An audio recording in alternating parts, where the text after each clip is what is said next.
പുറപ്പാട് അധ്യായം 2. മോശ ജനിക്കുന്നു.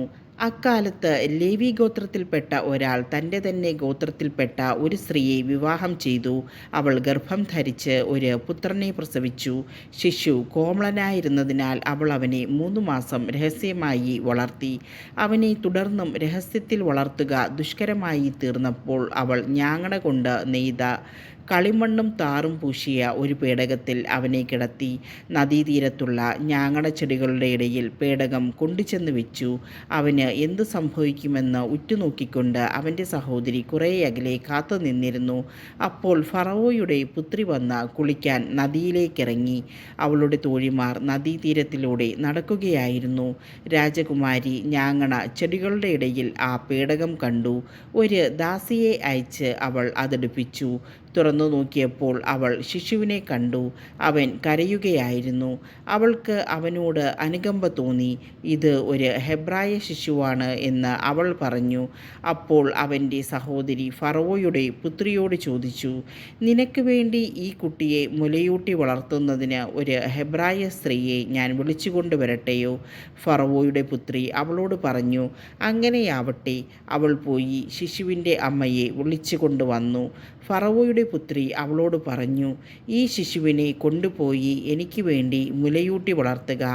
ഞാൻ നിനക്ക് ശമ്പളം തന്നുകൊള്ളാം. അവൾ ശിശുവിനെ കൊണ്ടുപോയി വളർത്തി. ശിശു വളർന്നപ്പോൾ അവൾ അവനെ ഫറവോയുടെ പുത്രിയുടെ അടുക്കൽ കൊണ്ടുചെന്നു. അവൾ അവനെ പുത്രനായി സ്വീകരിച്ചു. ഞാൻ അവനെ വെള്ളത്തിൽ നിന്നെടുത്തു എന്ന് പറഞ്ഞുകൊണ്ട് അവൾ അവന് മോശ എന്ന പേരിട്ടു. മോശ ഒളിച്ചോടുന്നു. പ്രായപൂർത്തിയായതിനു ശേഷം മോശ ഒരിക്കൽ തൻ്റെ സഹോദരരെ സന്ദർശിക്കാൻ പോയി. അവൻ അവരുടെ കഠിനാധ്വാനം നേരിൽ കണ്ടു. തത്സമയം സ്വജനത്തിൽപ്പെട്ട ഒരു ഹെബ്രായനെ ഒരു ഈജിപ്തുകാരൻ പ്രഹരിക്കുന്നത് കണ്ടു. അവൻ ചുറ്റും നോക്കി. ആരുമില്ലെന്ന് കണ്ടപ്പോൾ ആ ഈജിപ്തുകാരനെ കൊന്ന മണലിൽ മറവു ചെയ്തു. അടുത്ത ദിവസം അവൻ ചുറ്റി സഞ്ചരിക്കുമ്പോൾ 2 ഹെബ്രായർ തമ്മിൽ ശണ്ട കൂടുന്നത് കണ്ടു. തെറ്റ് ചെയ്തവനോട് അവൻ ചോദിച്ചു, നീ എന്തിനാണ് കൂട്ടുകാരനെ അടിക്കുന്നത്? അപ്പോൾ അവൻ ചോദിച്ചു, ആരാണ് നിന്നെ ഞങ്ങളുടെ മേലധികാരിയും ന്യായാധിപനുമായി നിയമിച്ചത്? ഈജിപ്തുകാരനെ കൊന്നതുപോലെ എന്നെയും കൊല്ലാനാണോ നീ ഉദ്ദേശിക്കുന്നത്? മോശ ഭയപ്പെട്ടു. ആ സംഭവം പരസ്യമായെന്ന് അവൻ വിചാരിച്ചു. ഫറവോ ഈ കാര്യം കേട്ടപ്പോൾ മോശയെ വധിക്കാനുദ്യമിച്ചു. പക്ഷേ മോശ ഫറവോയുടെ പിടിയിൽപ്പെടാതെ ഒളിച്ചോടി മിദിയാൻ നാട്ടിലെത്തി. അവിടെ ഒരു കിണറിന് സമീപം ഇരുന്നു. മിദിയാനിലെ പുരോഹിതന് 7 പെൺമക്കളുണ്ടായിരുന്നു. അവർ പിതാവിൻ്റെ ആടുകൾക്ക് കുടിക്കാൻ തൊട്ടികളിൽ വെള്ളം കോരി നിറച്ചു. അപ്പോൾ ചില ആട്ടിടയന്മാർ വന്ന് അവരെ ഓടിച്ചു. എന്നാൽ മോശ ആ പെൺകുട്ടികളുടെ സഹായത്തിനെത്തുകയും അവരുടെ ആടുകൾക്ക് വെള്ളം കൊടുക്കുകയും ചെയ്തു.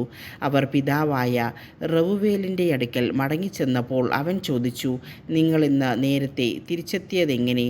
അവർ പറഞ്ഞു, ഈജിപ്തുകാരനായ ഒരാൾ ഞങ്ങളെ ഇടയന്മാരിൽ നിന്ന് രക്ഷിച്ചു. അവൻ ഞങ്ങൾക്ക് വേണ്ടി വെള്ളം കോരി ആടുകൾക്ക് കുടിക്കാൻ കൊടുക്കുക പോലും ചെയ്തു. റവുവേൽ ചോദിച്ചു, അവൻ എവിടെ? നിങ്ങൾ എന്തുകൊണ്ട് ആ മനുഷ്യനെ വിട്ടിട്ട് പോന്നു? അവനെ ഭക്ഷണത്തിന് ക്ഷണിക്കുവിൻ. അങ്ങനെ മോശ അവനോടൊപ്പം താമസിക്കാൻ തീരുമാനിച്ചു. അവൻ തൻ്റെ മകൾ സിപ്പോറയെ മോശയ്ക്ക് ഭാര്യയായി കൊടുത്തു. അവൾ ഒരു പുത്രനെ പ്രസവിച്ചു. ഞാൻ പ്രവാസിയായി കഴിയുന്നു എന്ന് പറഞ്ഞ് മോശ അവന് ഗർഷോം എന്ന പേരിട്ടു. കുറേ കാലം കഴിഞ്ഞ് ഈജിപ്തിലെ രാജാവ് മരിച്ചു. അടിമകളായി കഴിഞ്ഞിരുന്ന ഇസ്രായേൽ മക്കൾ നെടുവീർപ്പിട്ട് നിലവിളിച്ചു. അവരുടെ നിലവിളി ദൈവസന്നിധിയിലെത്തി.